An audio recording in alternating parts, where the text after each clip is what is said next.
All right. Good afternoon, everyone. Um, can you hear me properly? Yes, sir. Yes, we can say. Thanks, Joaquin, Mr. Bido. Thank you. And thanks to Monica for reminding me to record. Almost forgot. Can you see the presentation too? Yes, sir. All right. Okay. So this week, I'll do a short recap. As I told you, if you go back to the page, uh, I suggested that you finish module two by Wednesday, if I remember correctly. And I'll put up module three shortly. No? I'll tell you guys when. And also remind you of the assignment later on. So we start. I'll just start with some house rules. No, this is actually suggested by the other class, section E. Um, let's use code. I mean, would be good if you want to talk. In case you have an insight, have a comment, see if I'm choppy. That's alluding to me. And Q if you have a question. Also, let me know in the chat box if you feel I'm going too fast. Because if you observe, no, if you compare module two with module one, especially the start of module two, it's more technical, no? Especially compared to module what do you call this module one. So and I hope you like the technical aspects to it, no? So it's more challenging. I do hope you enjoyed the videos and the readings as well. Um, Again, thanks to the other section for the suggestions. So remember these code words, TICQ. Okay.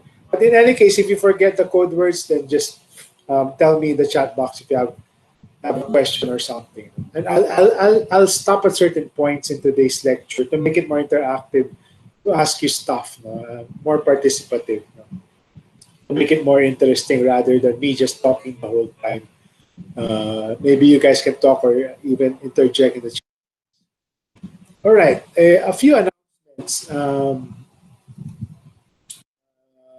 So you probably know already that groups for both marketing and NSTP have been formed. No?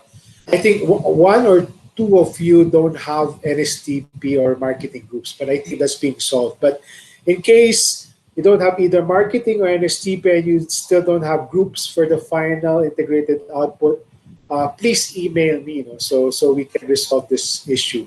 I know that some people who don't have groups yet would be assigned to an existing group. But in case you still have difficulty in terms of groupings for the final integrated output, let me know. Please email me. Um, Module 3, as I said, will be on Thursday. I'm still putting in some finishing touches on the module. Just like Module 2, Module 3 might be a bit more technical, but it should still be interesting as well. Getting into more technical aspects of economic models. Reminder again, due date of the first graded assignment, September 27th, at the end of the day, 11:59 p.m. So just in case, of course, I will not allow late submissions except if you really have internet connectivity issues. At any rate, if you do submit it to me late, I can still see in the timestamp, the date modified in the document that should still show 9/27, September 27. So just let me know also if you're having difficulties with the internet. Uh, I will also plan to close the discussion boards in Module 1, just Module 1, no? At the end of September, no? September 30. And again, anytime, please let me know if you're having difficulty with Canvas. And if you feel as if I left out a few words or a sentence is left hanging, and thanks to some of you who emailed me, no? In particular the vulnerability page. So thanks for that. So again, let me know if you have any concerns or comments. If you want to be anonymous, you can reach out. You can reach Joaquin or Monica if you're too shy. No? But feel free, no? Uh, just feel free to email me at any time. And you still have my consultation hours. One final announcement, this week is martial law week. So there's a lot of this information going on. So I hope you do spend time to join some of the webinars. No? This one in particular is interesting. Speaking of parameters, figures, this Friday, um, you have one organized by AEA, Ateneo Econ Association, with the Department of Economics, debunking myths in the history of the Philippine political economy. So I hope you do spend some time either joining that and or the other sessions as well. So remember, this week is martial law week. Let's avoid disinformation or any what they call revisionism of martial law. All right. So moving on to more, I'll discuss the assignment last. No, in this, in case I'm sure some of you might have questions on the assignment. Um, so moving on. So the outline, basically, again, just like last time, I'll follow the outline of Canvas, no, the one I have. So we'll discuss first the income-based measures, go through the different types, and then uh, dig deeper into why poverty and inequality matter, what's the relationship with economic growth, and then a very relevant topic, especially in this pandemic, is vulnerability. No? And then we'll go to the non-income based measures, going through the basic needs and capabilities approaches. Marchesen, I hope you like that video.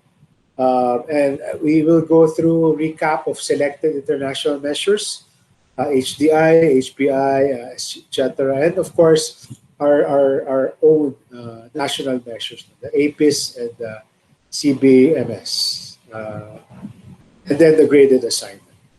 And your graded assignment, as you know, is very applied. Those PowerPoint presentations were actually prepared and presented by local government units in some conferences. So I took out some of the parts that discussed the programs they designed as a result of the CBMS. So that's actual; those are actual slides, actual decks.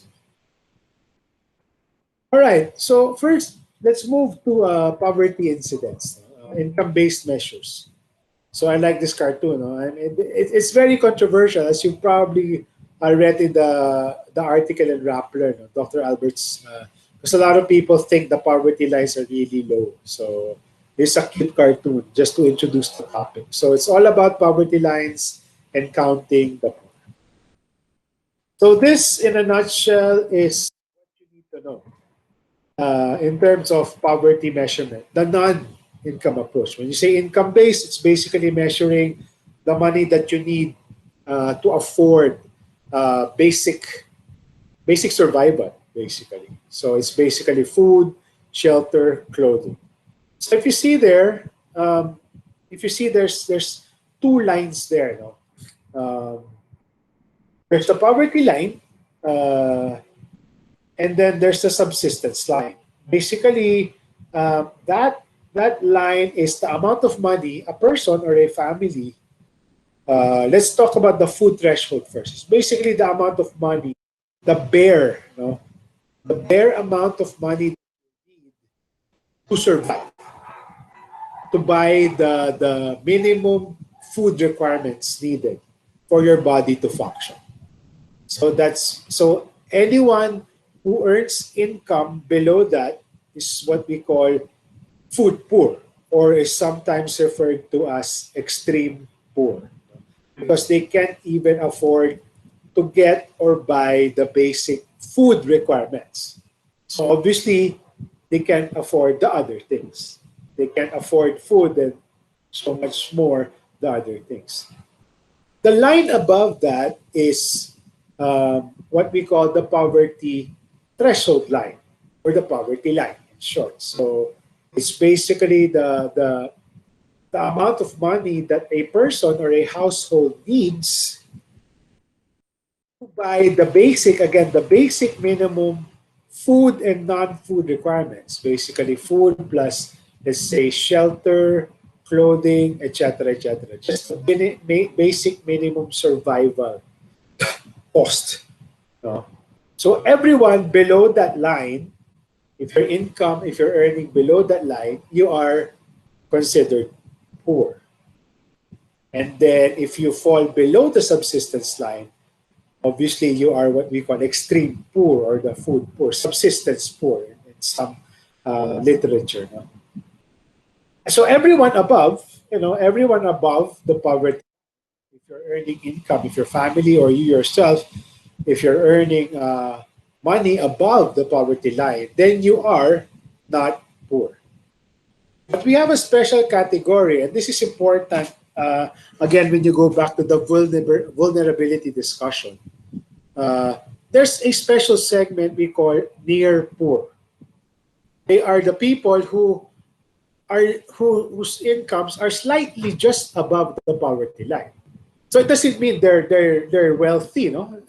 It means they're just earning enough to meet the basic core minimum requirements. But they are, as you've read in the vulnerability page, they're at risk of actually falling below poverty if in times of crisis, for example. If they lose their jobs, they can easily fall.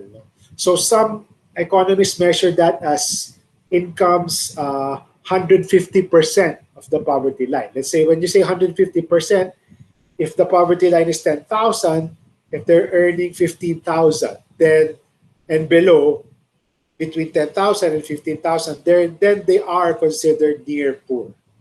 And then the government actually computes them as such. Those within 100%, 150, 200% of the poverty line. So it's quite a very technical discussion. This tries to simplify things. And what about terminologies? Poverty rate, incidence ratio, headcount. Basically, they all mean the same thing. It's basically counting the number of people or families that are below the poverty line and then dividing them to the total population. So it's percent of poor people or proportion of poor people to the total population. And it can be households. Later on, we'll discuss the nuance between poverty incidence between among households and among individuals. Because there is an important distinction and an important characteristic. So subsistence incidence, it matches with the subsistence line. So it's basically counting the number of people earning below that subsistence line or the food poor or subsistence poor or extreme poor and dividing that to the total population. So it could also be the households, not just individuals. So when we say poor, it can mean either poor people, individuals, or poor families, household units. Any questions so far?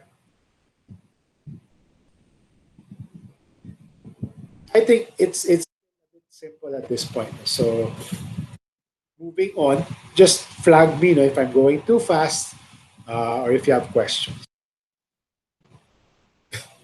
Okay, so at the very least, poverty incidence in the Philippines has actually been going down, which is actually good. So you see the trend there. 2009, and international agencies have actually commended us, the Philippines, for having a good trend. But again, as you saw in one of the videos in Module 1, the pandemic can really throw off the trend because of the lockdown. What happened was a lot of people lost their jobs. And what's your primary means of earning income? It's livelihood. So if you lose your job, then if you're poor or near poor, or if you're not poor but near poor, then if you just lose your jobs, then you can fall into poverty. And then if you want a measure of subsistence incidence, it's usually lower because there are less people who are so poor that they can't even afford the basic food requirements. So that's our trend.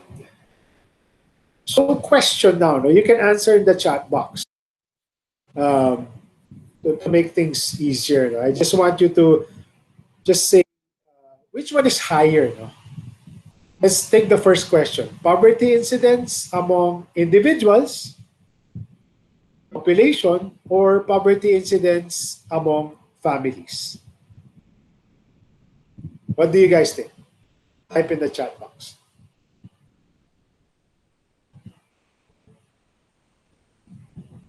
No takers? Oh, guys, come on. Which one is higher?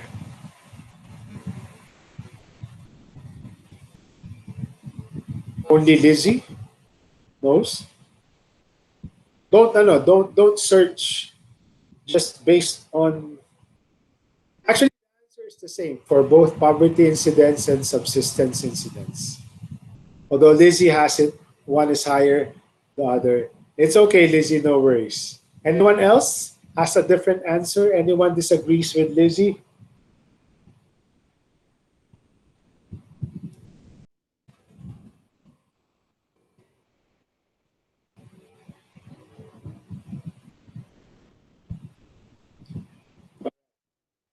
So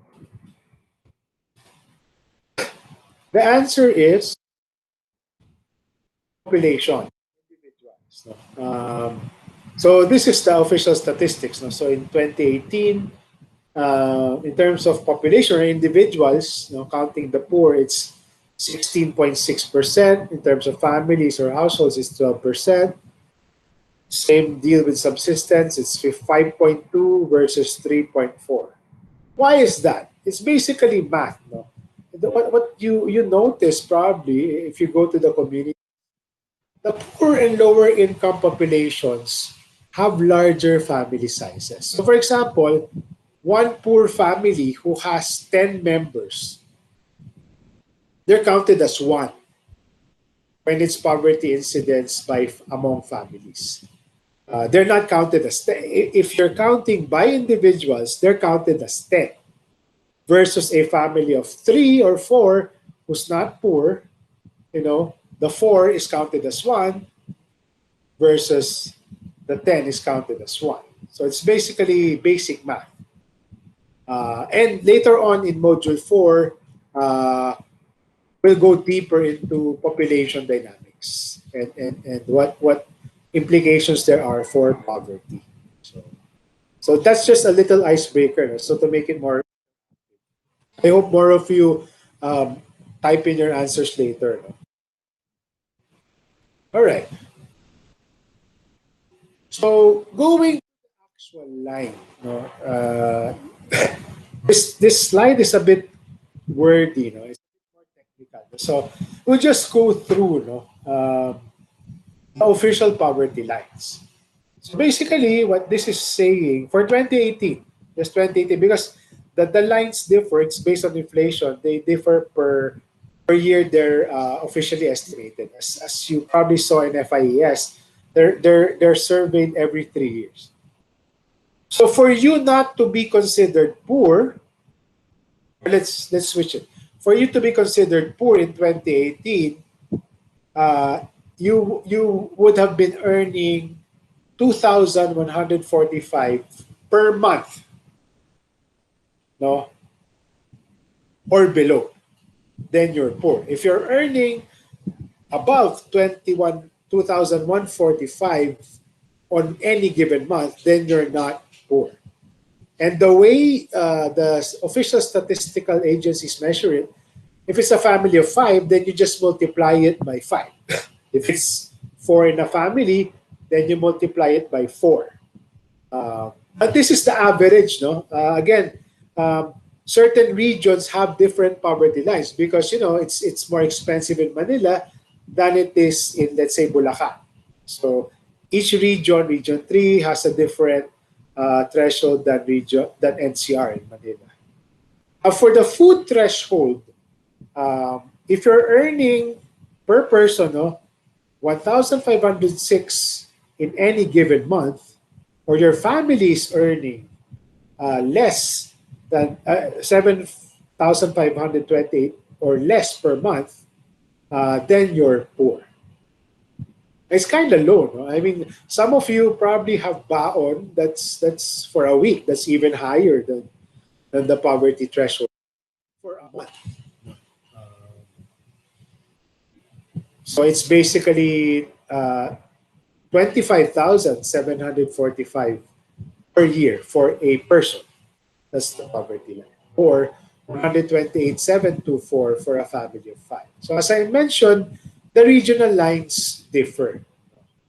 And then there's what we call, because remember, if you see in SDG number one, I think, there's a poverty line.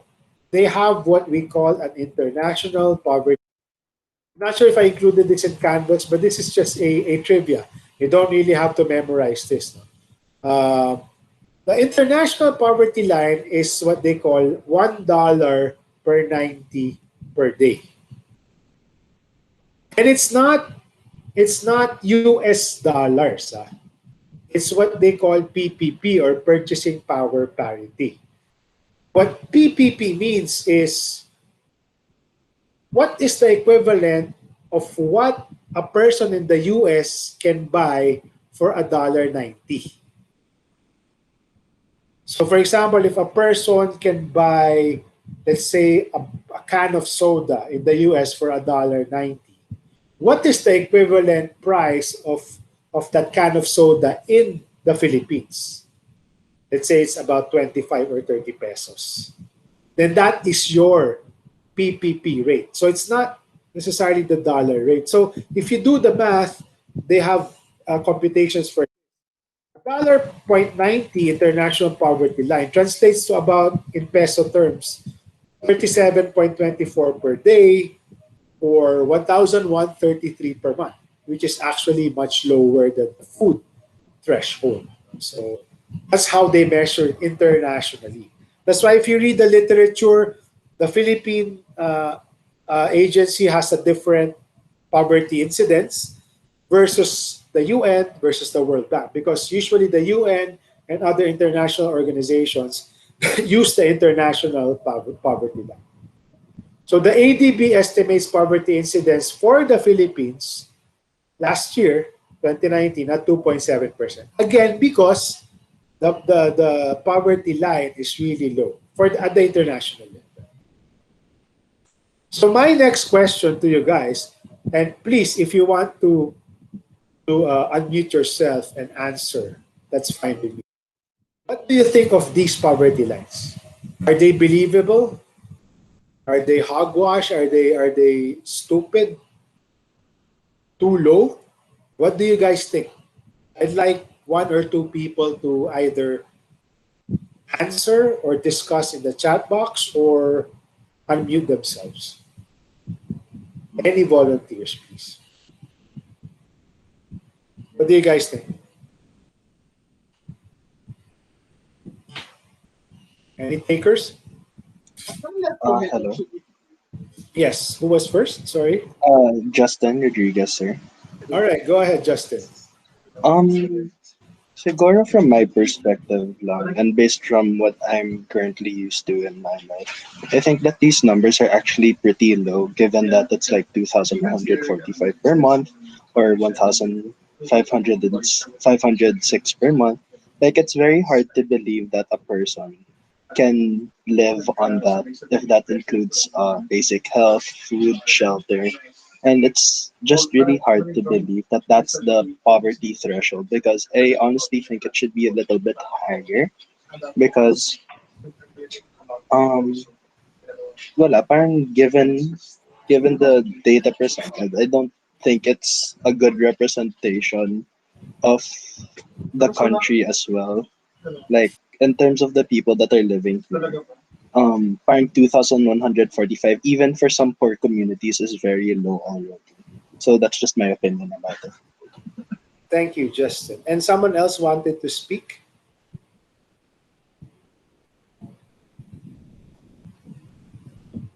Joaquim, what did you mean by what you said? You said it does not provide information about the well-being of the person.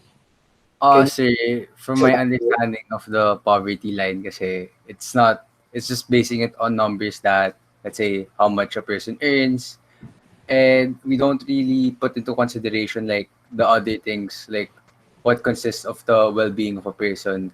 I know na that's a discussion later on, So for me, it's kind of faulty if we're just gonna base it off the poverty line now. It has to be more multidimensional. Okay. Yes, and we'll discuss that later on. Anyone else?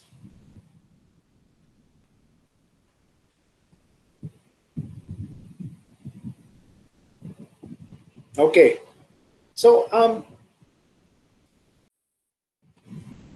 next slide. So I'll answer.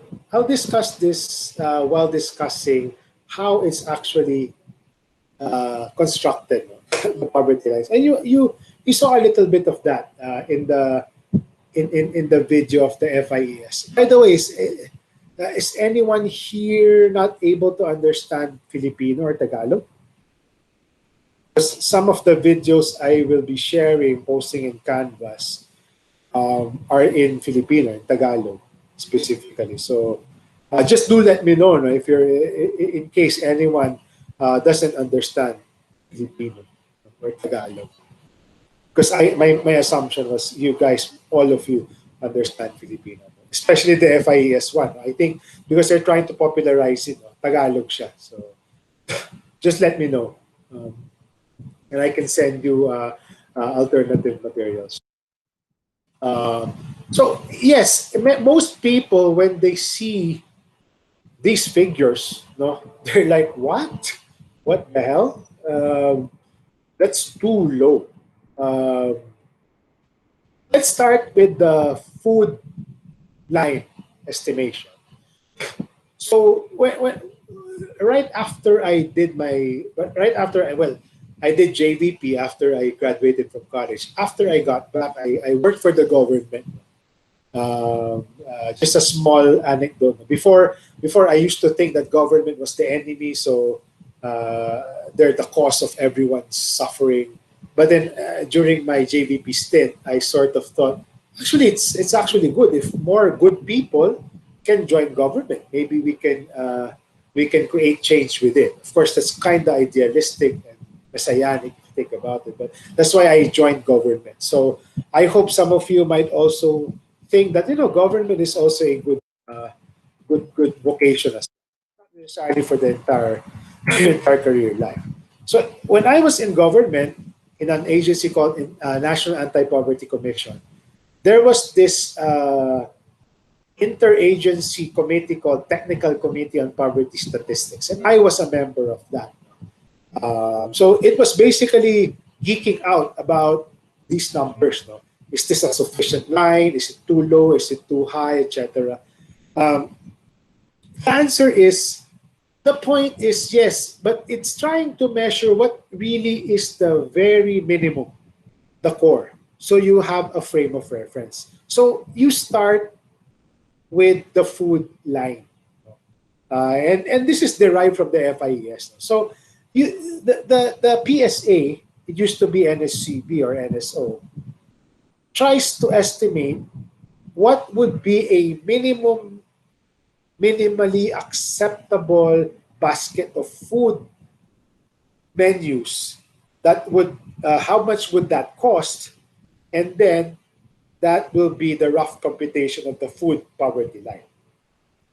So they came out with sample menus satisfying what they call the RDA or the RENI, the nutritional needs. And that's how they actually come up with the food poverty line. So they really try their best, in fairness to the government. They try their best to actually estimate that. But again, it's not saying that it's super healthy, that you're gonna feel great and meet your nutrition day in, day out. It's not necessarily saying that. It's basically the minimum you'll need to satisfy food requirements that have sort of an acceptable level of nutritional value. So they actually compute that. No?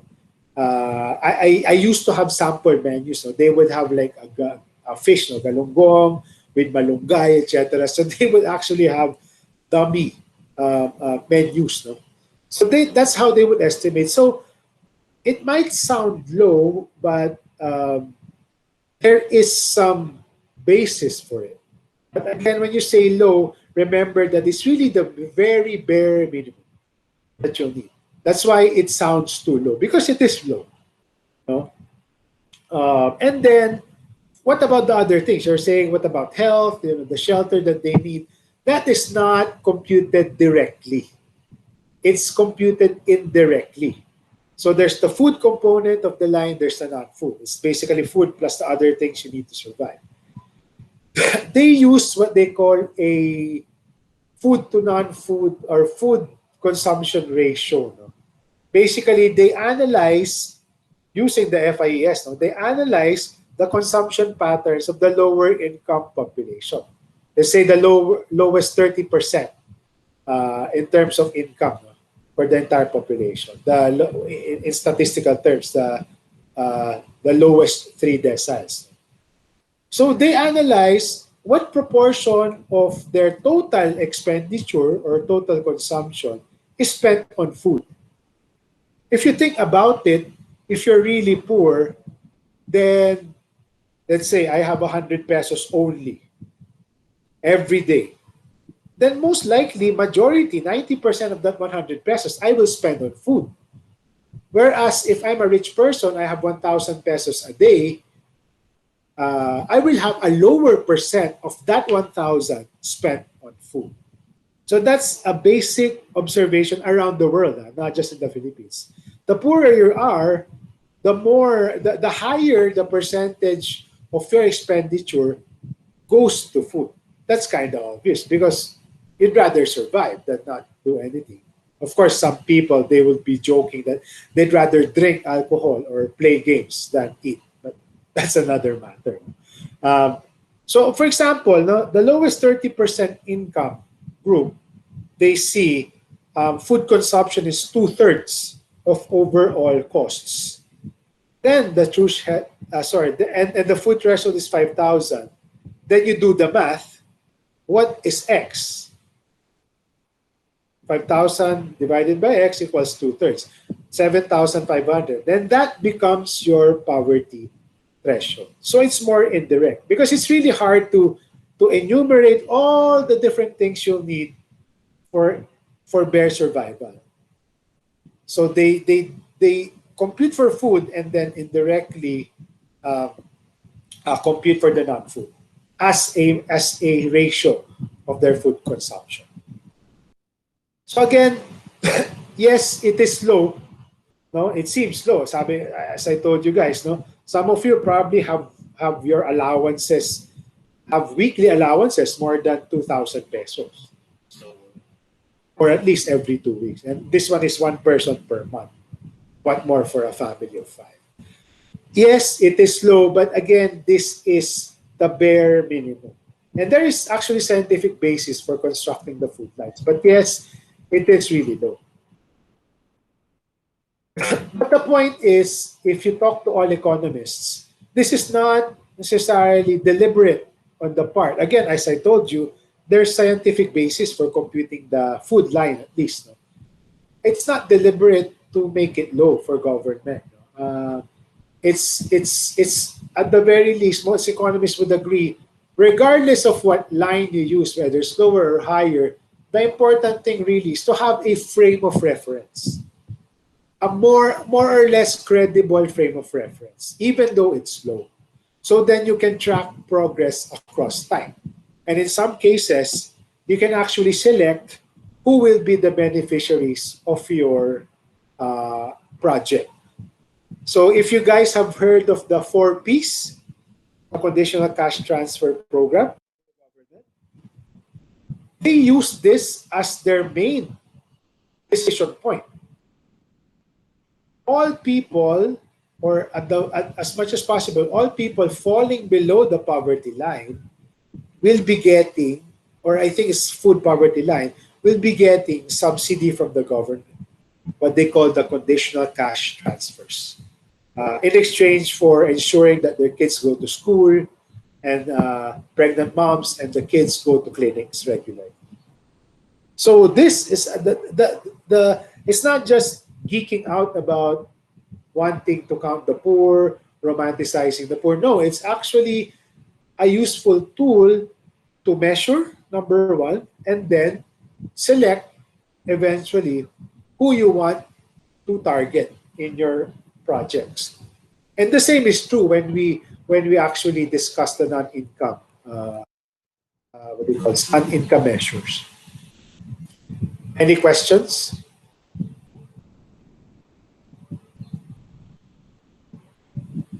Right. If you don't stop me, I'll just keep moving. All right. And I hope that's clear. So there's also a very short article, of economics blog, I think, that I shared, that tries to, because in the Philippines, it's basically what we call the income approach. It's how much money you need, uh, and then it's compared against the poverty line, and then it's if you're above it, if your earnings is above it, then you're not poor. If it's below, then you're poor. There's also in other countries, they now use what they call consumption based. It's not necessarily what you earn, but what you consume. They actually try to compete what you consume, which can mean it's higher actually than what you earn. And what is the rationale behind that?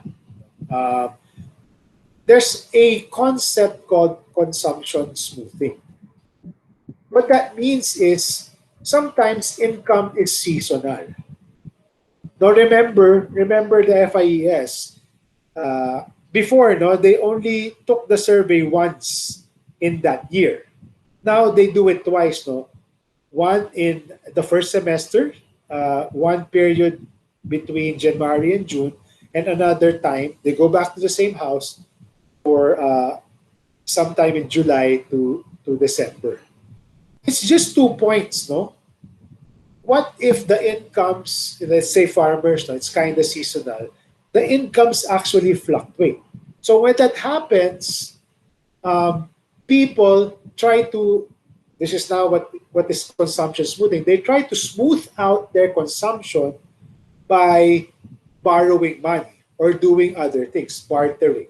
That's why if you see this graph, no, this very simple graph, uh, income can fluctuate.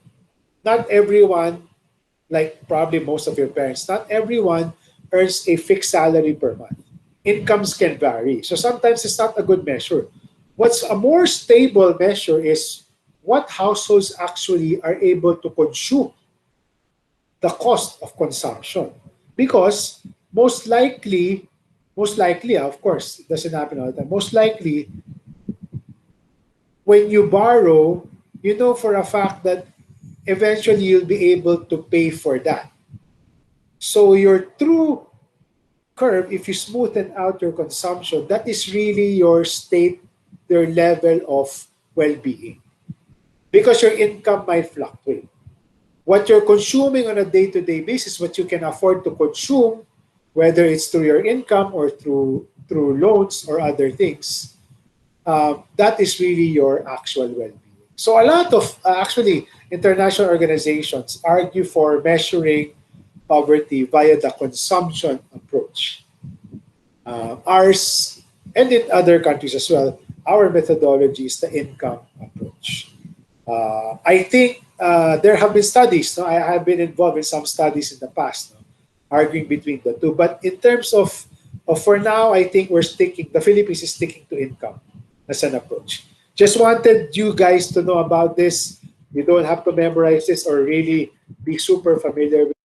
Just wanted you to know some of the debates surrounding this because there are relevant issues as well, especially in the rural side. Because income, if they have harvest, then they have a lot of income.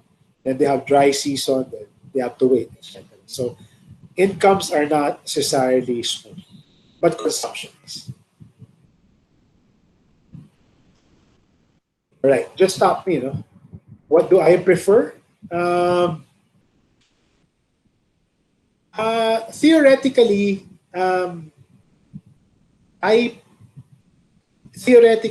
would prefer consumption.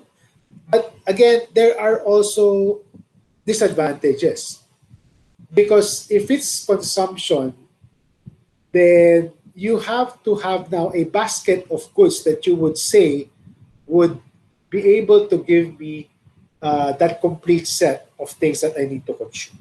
So there are disadvantages. It may be harder to compute the lines for consumption.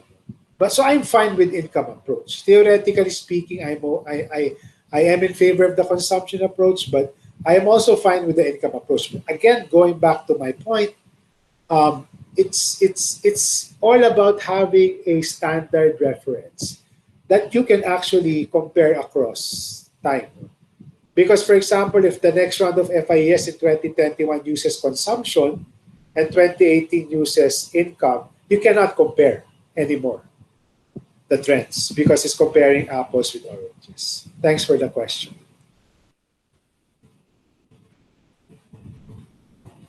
Right, and there's this popular uh, survey that goes out every quarter. You probably see this in the news, no, offline or online.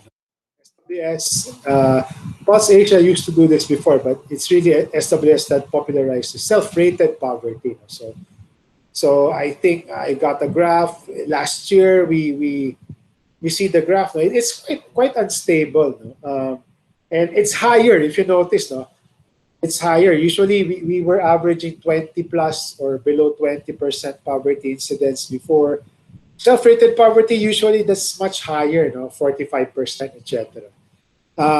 Why is it higher? It's higher because it's self-reporting. They don't do a rigorous survey. By the way, the FIES is like a 72-page questionnaire and runs for about 3 or 4 hours, as I've been told. So imagine if you were a respondent to that. So this one basically just asks you, do you think you're poor or not?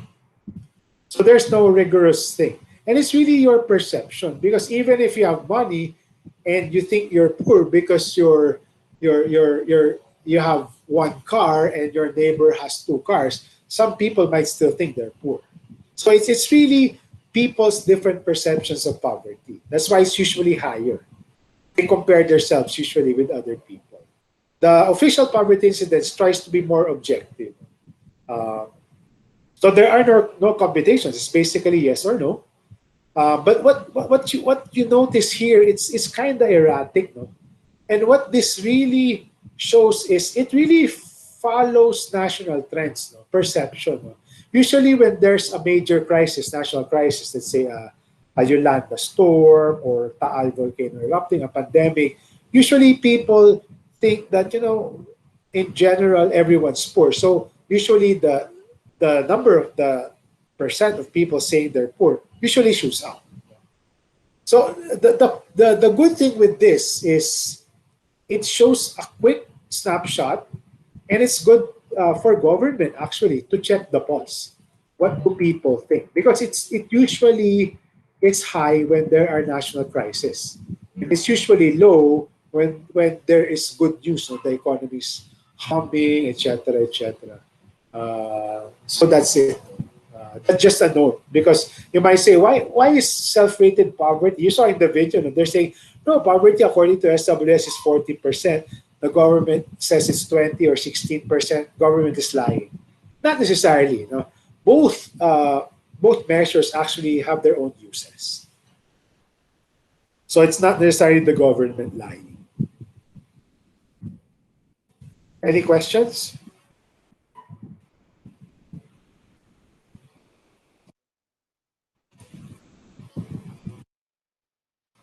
Okay, then poverty's cousin usually is inequality. As I told you, on the left hand side you'll see a Lorentz curve. Again, as I mentioned, don't sweat the math. No? If you want to study the Lorentz curve and see how it's derived, by all means, go ahead. I won't teach that in this class.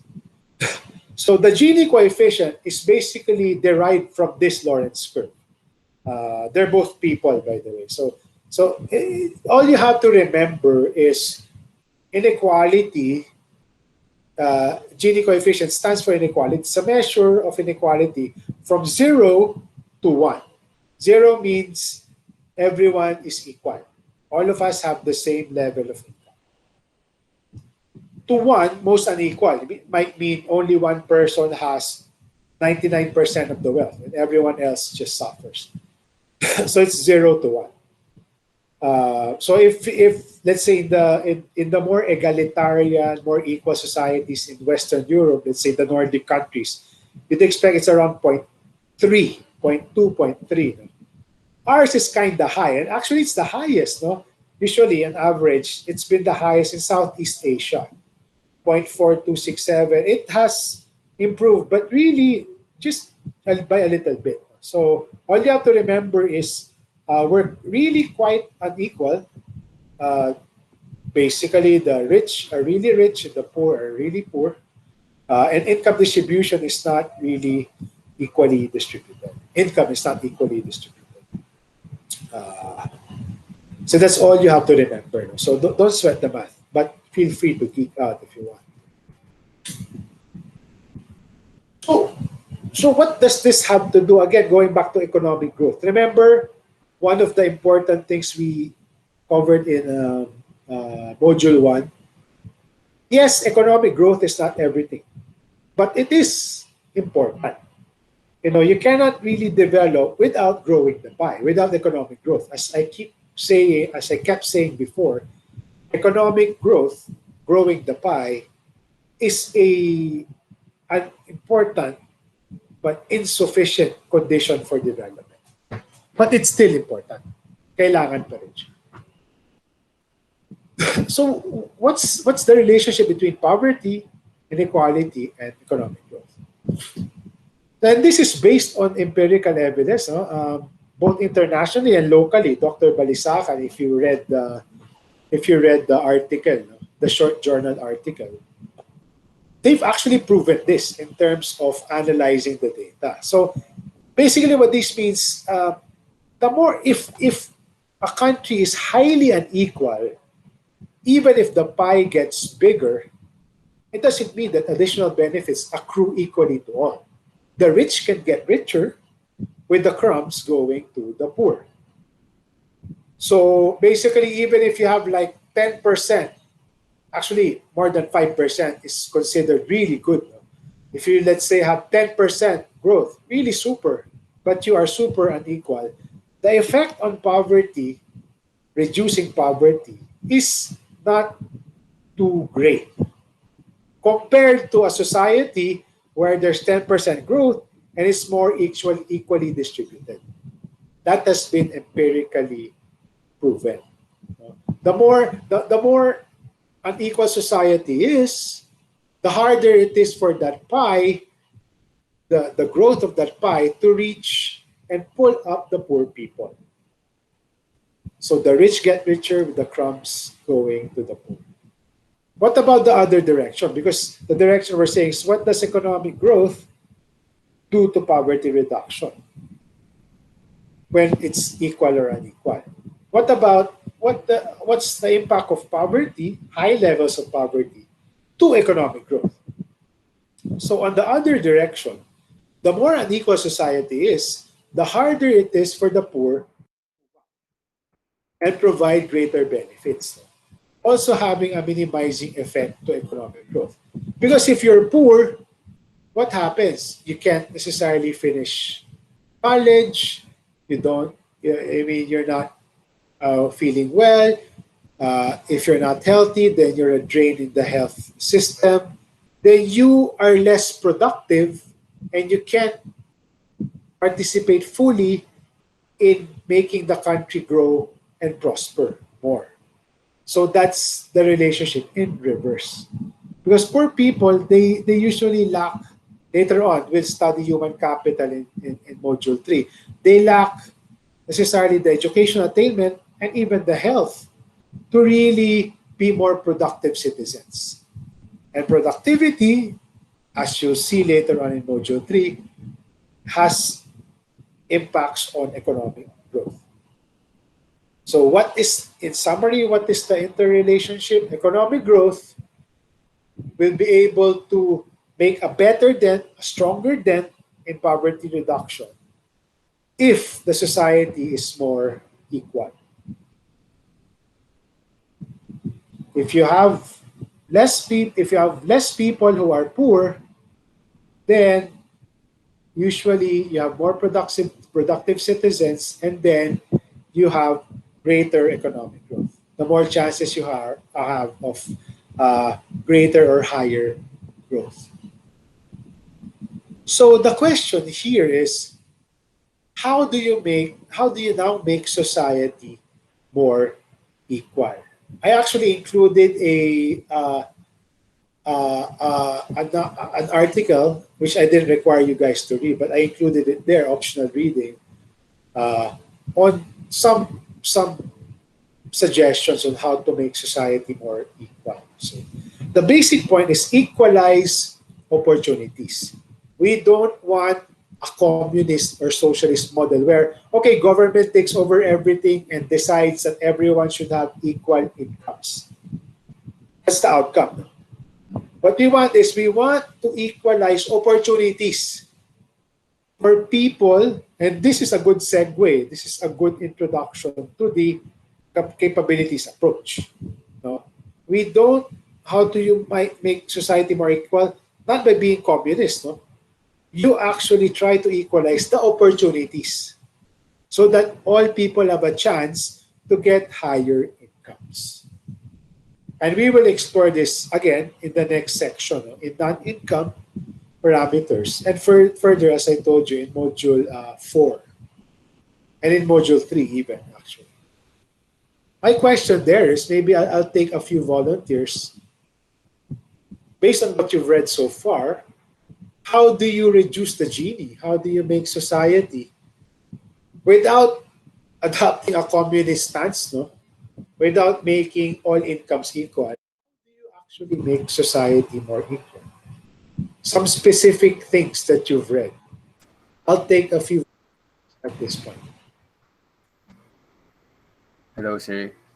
Sige, Joaquin, go ahead.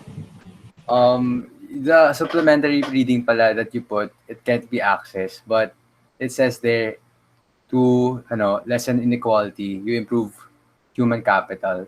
And some other things that I thought of would be education reform and also reforming the government, like giving better compensation to workers, like a higher minimum wage.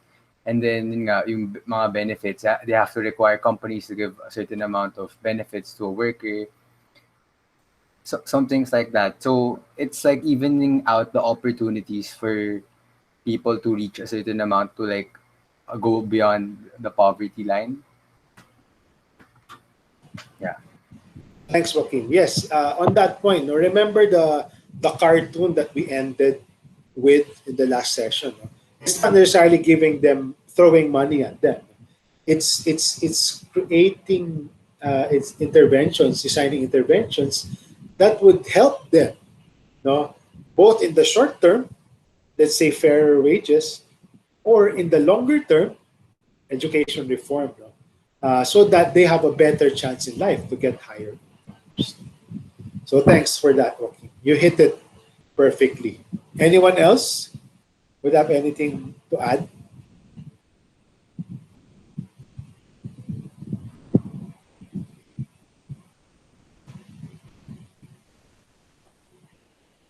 Jason, sir, I also think welfare is a good point to focus on. Correct. Correct. And Jason, you can unmute yourself if you want to, but if you're having difficulty, can you elaborate on empowering the poor? Like what specific things are you thinking of? Yeah, agency. I agree, but can you provide an example? I like your train of thought. No? I think you're having difficulty with the mic. No, okay lang, no worries. Yeah, I agree. No? And again, I think going back to the video on Don't Pity the Poor, it's really how do you find ways to improve their potential, it's really maximizing their potential. Sige, Jason, you're trying to type. I like your train of thought. It's and thanks for reminding mo. It's not necessarily, oh, I will give you this, even though it's educational, etc. But it's actually, how do I empower you? Sige. Thanks. Okay. Thanks, Jason and Joaquin. And moving. All right, and then not all SocSci classes cover this, no? But I also wanted to cover this because this is very timely during the pandemic. In recent poverty research, no, they started this in the early 2000s. They have what is called vulnerability. Uh, Basically, they distinguish between chronic poverty. It means it's you're chronically poor. You're poor most of the time. Versus transient, sometimes you're poor, sometimes you're not. No? And or it usually refers to the non-poor, as I kept mentioning, the near poor, that in times of crisis they fall down. So as I told you, many near poor are what we call vulnerable. So vulnerability basically refers to vulnerability, mostly, no, especially of the non-poor people or the near poor falling into poverty. And this is not just an intellectual discussion. This has policy and programmatic implications because what this really is alluding to is safety nets. That is an important concept, no? Because especially in the pandemic, no? So people lost their jobs. What kind of cushion or safety net do they have? Or else, if they don't have any cover, any emergency fund, no savings for a rainy day, no social security behind them, then they will more or less fall into poverty. So the important concept when you're studying the concept of vulnerability, it could sound technical. The only thing you have to remember here is it's an important distinction because you'd want to structure the right safety nets. Someone to catch them literally, safety nets, if you think literally of a safety net, it's something to catch you when you fall. And in the Philippines, you have certain programs for that. And many people are complaining it's not enough. So SSS, Social Security, that's a safety net. Some people are arguing for unemployment insurance. That's not happening yet here, but in some countries there are. In the US, there is unemployment insurance. If you experience being out of a job, you can get money to tide you over so that you don't fall into poverty. So that's the related topic on vulnerability. It's not just an intellectual discussion. So some of the things they found out, in terms of who are the vulnerable folks. It's not just the near poor, but based on their statistical analysis, it's really the people in the rural areas. Because it's usually people in the rural areas that are more poor than the urban counterparts. As many people say, poverty is a rural phenomenon. Most of the poor actually live in the rural areas because of opportunities. Those, again, other vulnerable populations, those in conflict-affected areas like ARM, now BARM, and what we call basic sectors.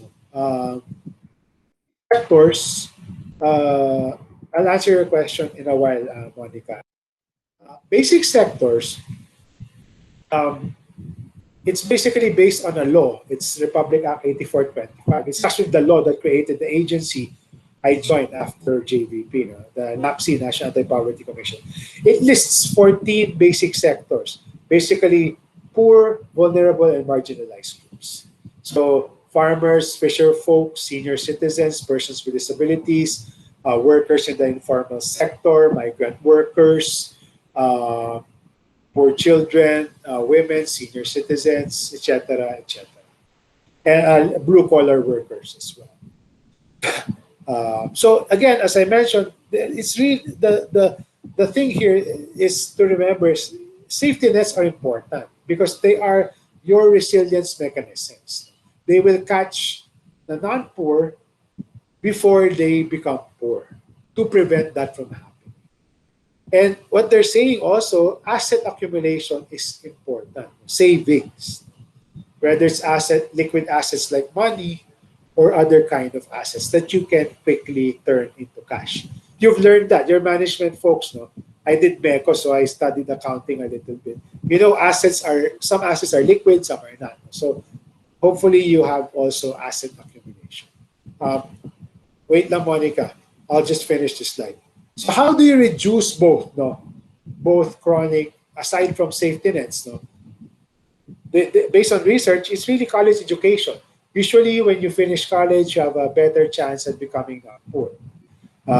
Lower dependency burden. If you have a lot of children, you need more money, obviously, and you have elderly who are no longer employed, or both, then that's more risky to your income, obviously.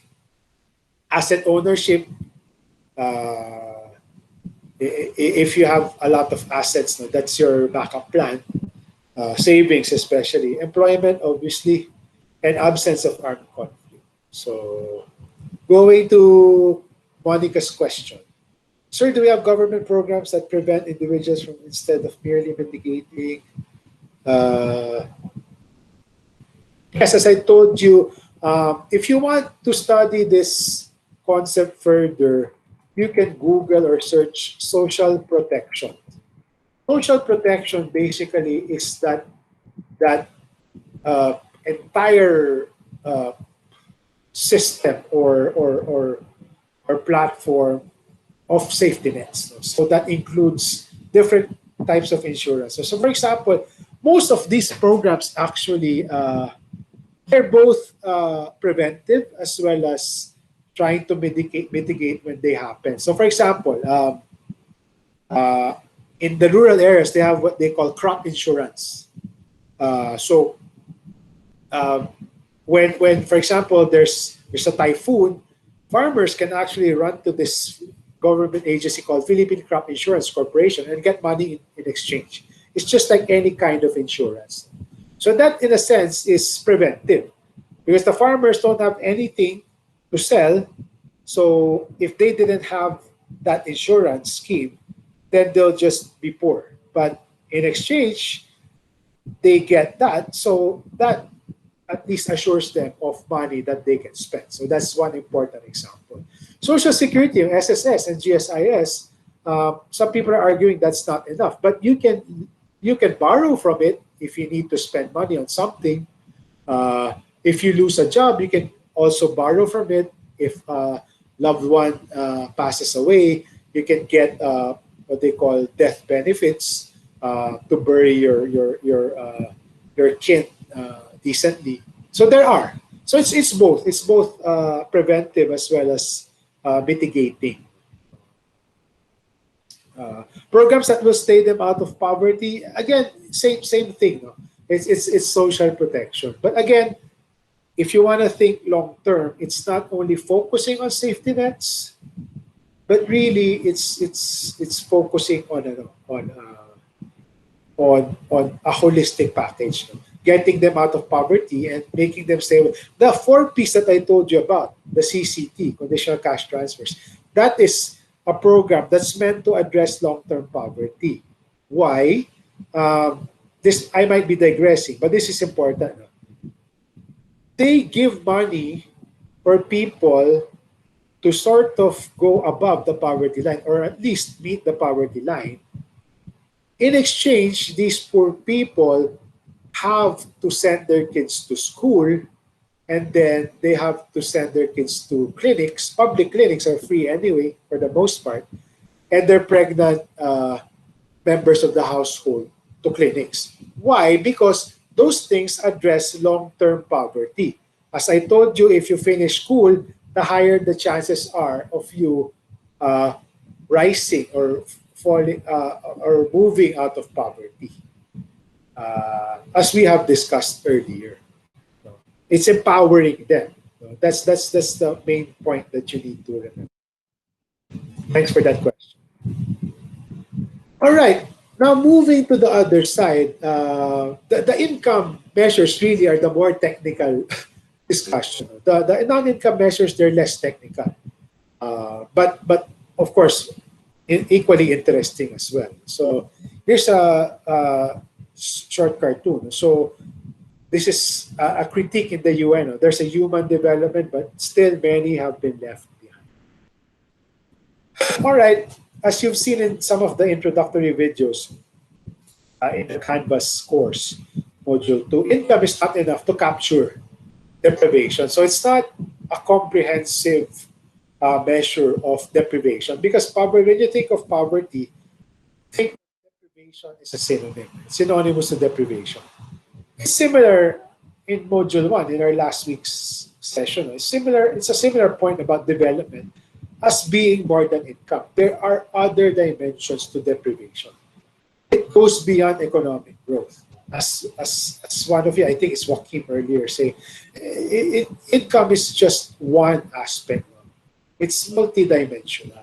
Poverty is multidimensional. Facets of poverty, as you saw in the video of Dr. Alcair from Oxford, facets of poverty are integrated. So she sort of draws a picture of a household with the husband, the head of the house, the man doesn't have a job, the roof is leaking, the kids are sick. So poverty can't send them to a decent hospital. So it's integrated. Income is only one aspect, but it's not only that. And there are many dimensions of poverty. So there's two approaches here. So one is the basic needs approach. That was the initial attempt. So what do people need for a decent quality of life? So one is income. What are the others? That was the basic needs approach.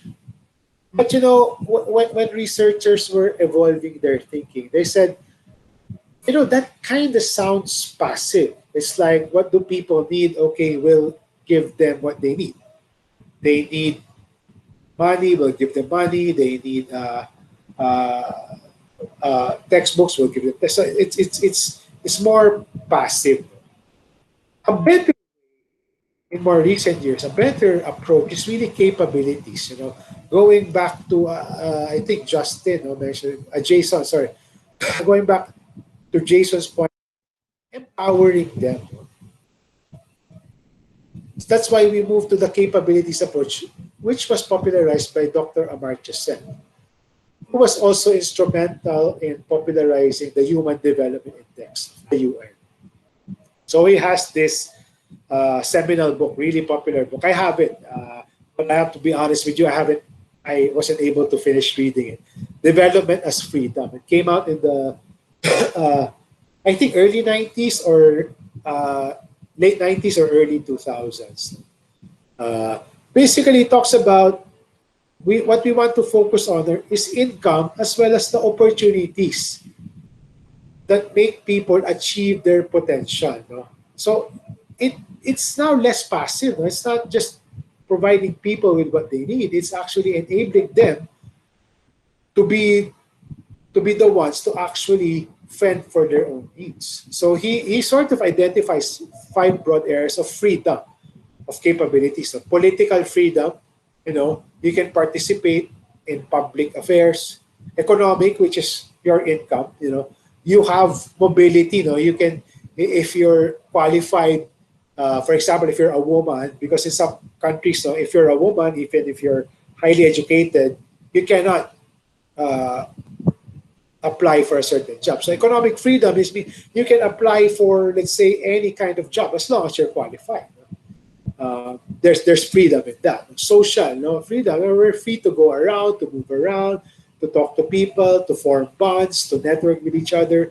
Transparency guarantees, that's more to do with government. And protective, we're free to roam around. Meaning, basically, we're not scared that, I'll go out and then I might get robbed, or or government will be coming after me, or other evil forces. Or I'm not saying that government is evil. So it's basically a distinction between passively describing needs, and more active, more empowering approach. So again, remember the comic strip that we had. I cut the first two cartoons. No? One is you're just in the basic needs approach. It's basically giving you. It's a dole out mentality. I'll give you fish, then you're fine. You need fish, I'll give you fish. The other is you need fish. Okay, I will empower you to get fish. I will teach you how to fish, so you don't have to disturb me. A joke lang. It's basically more empowering. It's more sustainable. Instead of me always being ready to give you fish, you're on your own, and I can go and help someone else because I don't have to worry about you anymore. So it's more sustainable. So again, what's the point? No, again, this is not an intellectual discussion. We just don't want to describe what the poor are experiencing.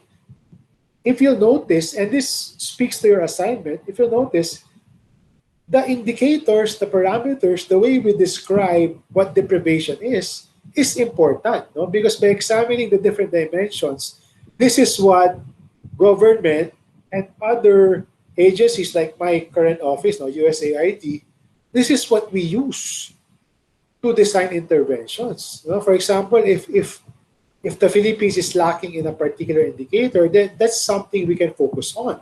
And we'll figure out a way, why is this happening? Then we'll try to support the government or certain communities with what they have. So it's not just describing for describing's sake. It's important and it's useful to inform the interventions, the programs that we will design eventually. All right, I'll just keep moving. Just let me know if you guys.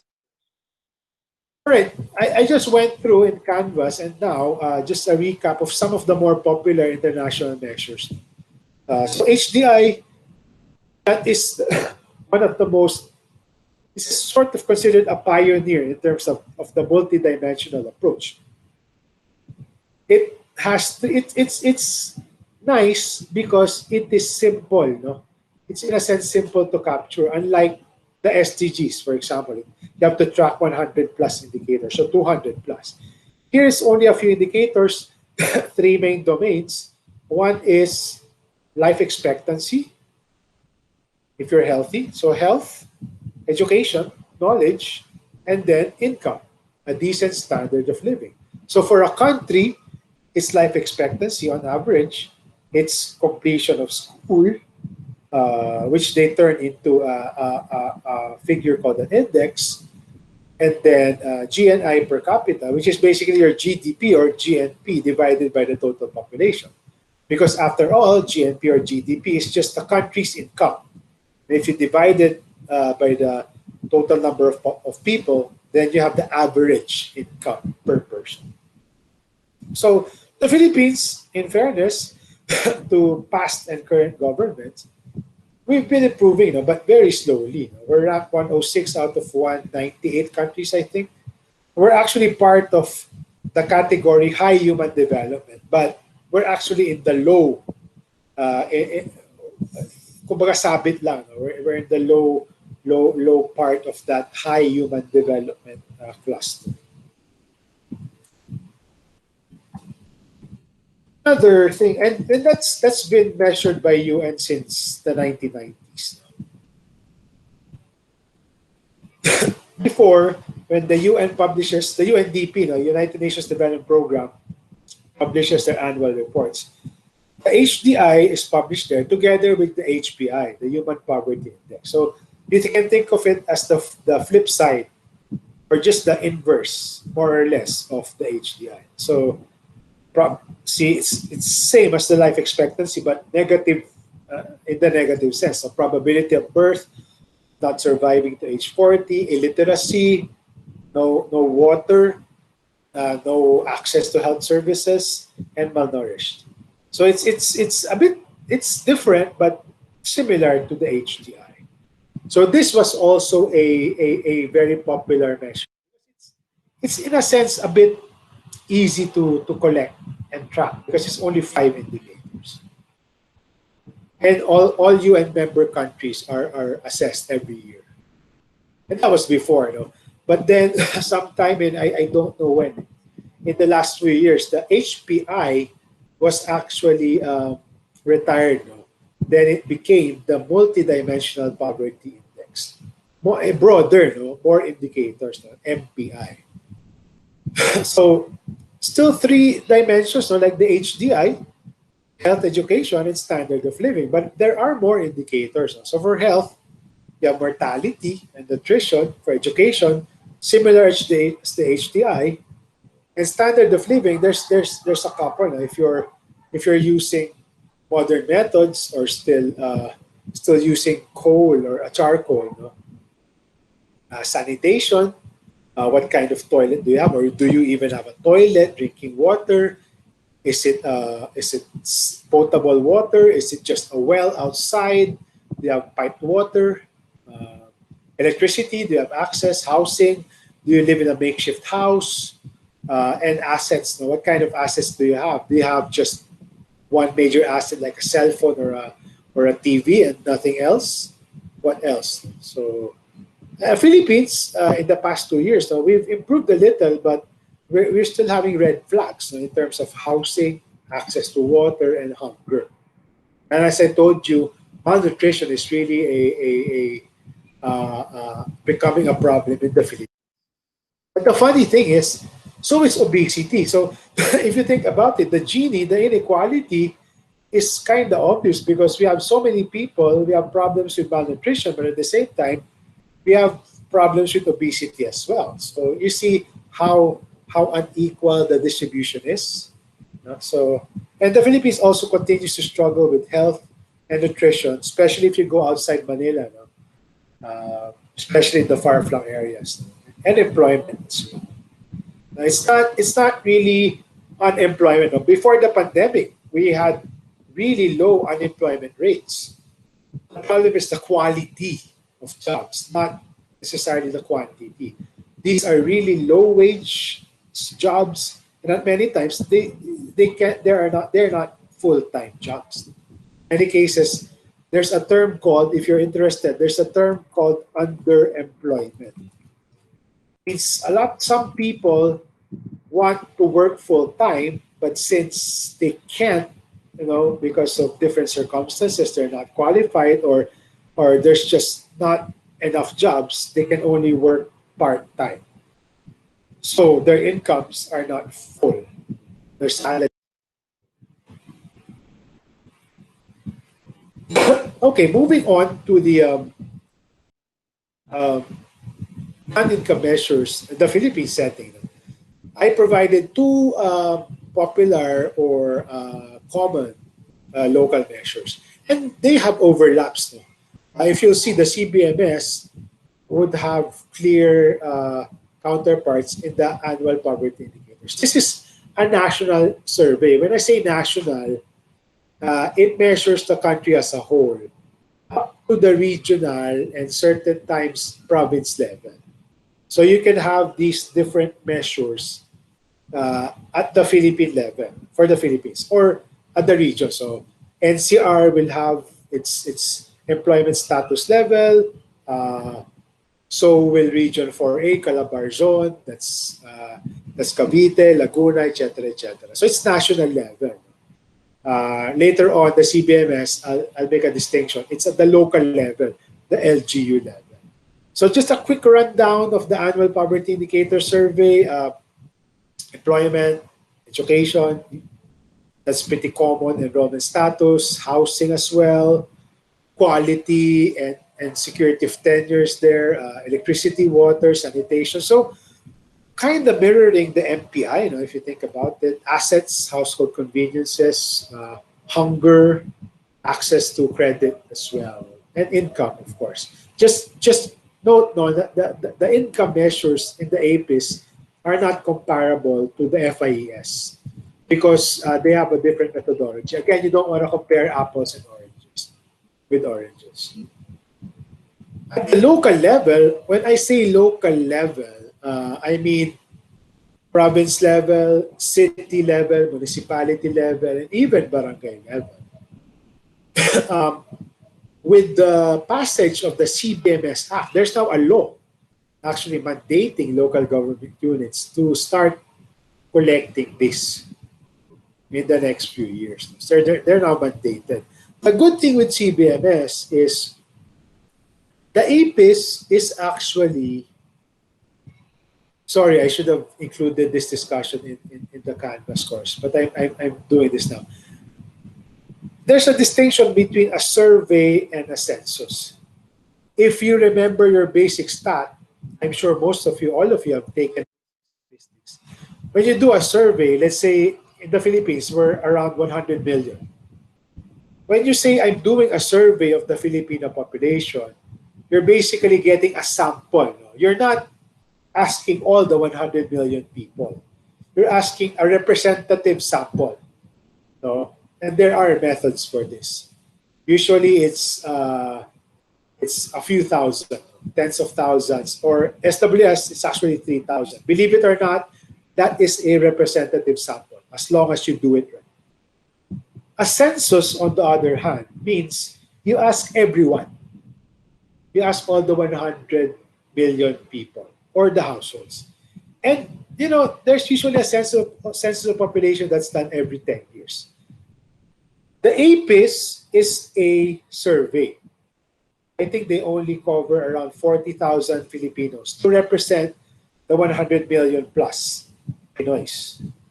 The CBMS, on the other hand, it's a census at the local level, which means they go to all households in that particular locality, in that particular city or municipality to ask them questions related to these indicators. The good thing is, it's a privacy issue as well, but the good thing is if they want really to know who needs something, they can pinpoint to the exact household or person. That's the benefit of it. It's more costly at certain points. So just moving on. So it basically mirrors both the MPI and the APIS. Right now, as I told you, it's not yet mandatory, but with the passage of the CBMS Act, I think last year, it will become mandatory in the next few years. So it's a good list of deprivation indicators. So aside from income, you have again health, nutrition, housing, water and sanitation, education, employment, and peace and order. So yeah, if you compare the CBMS with the APIS, with the MPI, lots of overlaps, lot of similarities. And the discussion I mentioned in Canada, you might be surprised. What about burden, collection burden and tracking burden? You mean to say government will collect 15 indicators? Actually, that's already shortened. As I said in Canvas, when local government started this, it was 33 indicators. Then it became 20 plus, 25, and then 12. Now it's going up again, 15. So it's actually short compared to what it was before. So that's CBMS for you. Any questions so far before we go to what I assume would evoke questions? Any questions before I go to the assignment? By the way, any questions on any topic I covered this afternoon, this evening from the start? Because that actually ends my presentation. The next section really I'll be talking about our assignment. Okay, no assignment. So I'll discuss this briefly. So you've read this. I provided, I think, three or four. Three, I think, LGUs, actual decks they presented. So you might be wondering why are some of the designs kind of weird or outdated. It's not me, no. I didn't produce those decks. They're actual slides, presented in the last 4 years by actual LGUs. So I wanted you to write a paper. Again, the format is not more than 2 pages, and this is individual, your first graded assignment, must not be more than 2 pages, either single or double space or 1.5 space if you want. Basta not to not, basta not to exceed 2 pages. You must use either Times New Roman, font 12, Calibri, or Arial font 11. Microsoft Word or PDF format is okay. As long as I can open it in Adobe Reader or Adobe Acrobat and Microsoft Word, it's fine. So what will you write about? So again, I said choose one of the, just one, no? Not all. One of the decks or excerpted decks. Just provide a summary. You know, the format is yours. It depends on you. I'm giving you discretion. A summary of the development poverty situation of the city municipality. When I say poverty situation, I mean multidimensional. No? What are the pressing development challenges? And what do the data and trends show? Which among the indicators align with the SDGs? There was a student in the other section that asked something, and I'll go to that question because you might be asking the same question. And next is which areas, based on their analysis, the socioeconomic, the monetary, non-monetary indicators, does the LGU have to focus and improve on as an extension of your analysis? And then, of course, I don't expect you guys to know so much about government programs, but based on I just wanted to assess your critical thinking. What interventions do you think the LGUs have designed? Because again, these slides are actually excerpts. No? In the full-blown slides, they actually present what they designed as a result of the CBMS data. What do you think they designed? Or what do you think they should design to respond to the situation? So again, the deadline is September 27, 11:59 p.m. Please let me know if you're having internet difficulties. That's fine. If you're having the internet difficulties, I can let you submit later, but the timestamp of the document should show September 27. Para fair to everyone. And one note, no, I don't want you just reversing it. So when I'm asking for solutions or proposals, I don't want you to just be reversing. So what I mean to say is proportion of children aged 0 to 5 years old who are malnourished. We will provide, we will feed them. We will make them more healthy. I don't want you to just reverse it. No? I want you to be more specific, more innovative when it comes to yeah. So I'll stop there now. I don't want to preempt your discussion. I just don't want you to be reversing the indicator. Yeah, I'll stop there because I don't want to preempt your thinking. Okay, before I open the floor to questions, there's one query this afternoon. No? It's quite a long read. I'll let you read. I'll give you 2 minutes to read. And I'll discuss my answer.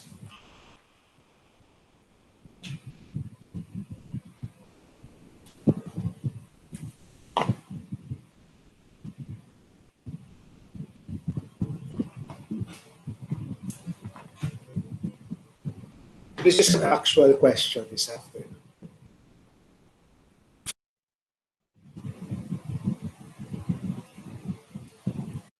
All right. Basically, the question is, can you provide more clarity on the follow-up question to bullet 1, which is, which among the indicators align with the SDGs? Does it mean that I have to state or match the indicators with the SDGs in terms of this indicator, what SDGs will help address that, etc.? So that's basically in a nutshell what that person was asking. So here was my answer. I said, thanks for clarifying. Basically, what I want you to do, just to cover both module 1 and 2, so that I know that you've digested what we discussed in module 1. The alignment I wanted you to make is really more of thematic likeness. It's, let's say, this indicator matches with this SDG goal because they both talk about this theme. It's not whether one causes the other. It's not causality. No? It's not this one or two SDG goals contribute to addressing this particular CBMS indicator. No, it's not that. It's thematic. This talks about this theme, and the SDGs talk about this theme. I think they're a good match. That's all I want you to include in your discussion. And it doesn't have necessarily to be one-to-one. If you think that one particular indicator matches well with one or two thematic, no, not causality, matches well with more than one SDG indicator, you can mention that in your discussion. And finally, that said, don't. I'm not expecting you to match all the 15 CBMS indicators to the SDG goals. You can just focus on the most problematic indicators as it relates to your analysis, no? Because I'm asking you, I'm asking you what's the most pressing challenges, etc. Just choose those. Once you've selected the most pressing needs, the development challenges, then you match those indicators, that scenario with the SDG themes. It could be one-to-one, or if you want, 1:2 or something else. So I hope that answers the question. If you have the same question, I hope that answers your question. And I hope that answered that student's question. Okay, now the floor is open for any questions pertaining to any of the things we discussed or the assignment. You can type in the chat box or verbalize it.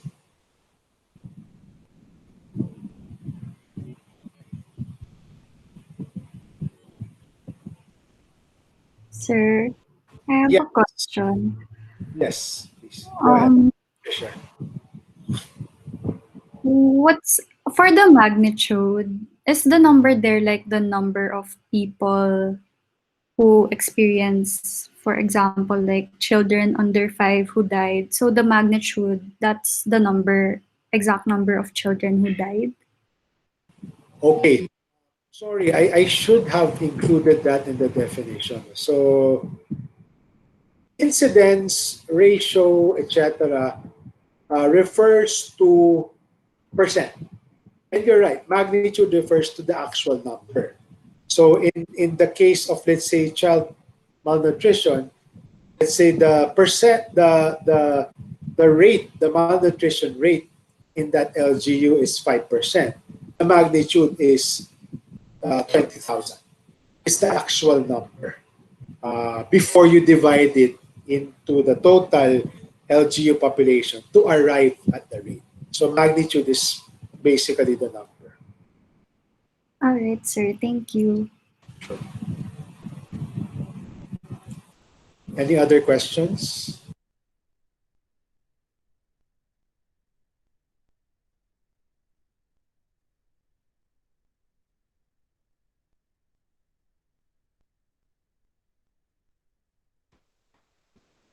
Okay, going.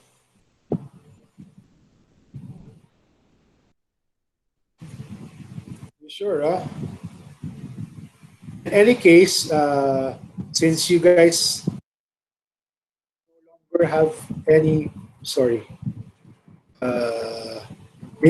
since you guys don't have any more questions, um, again, as I mentioned, remember your assignment. I have my consultation hours.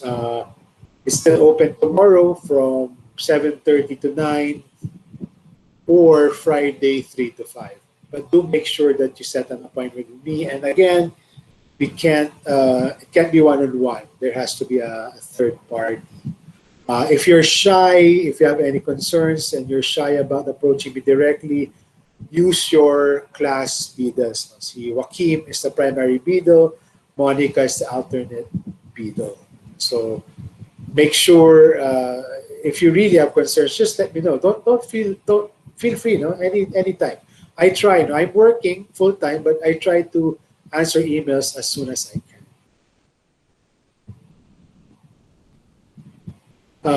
Sir, on the Cebu sheet, it says 99.9 is the proportion of members.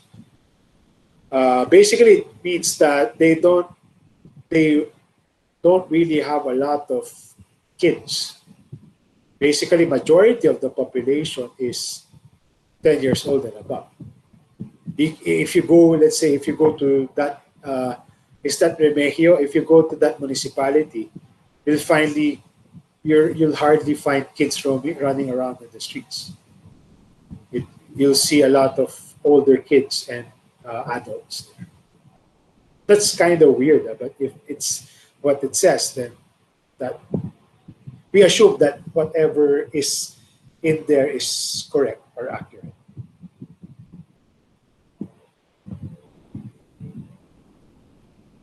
And then if you're done, almost done with module 2, again, as I'll be posting module 3 on Thursday, maybe Thursday morning. I hope you'll have fun with that as well. If you're interested in models, more technical stuff, I tried to simplify a lot of the things, especially the math there. So we'll try to keep them light, even though it's technical. But again, in module 2 or module 3, feel free to explore the numbers. If you're interested in the stats, by all means. All right.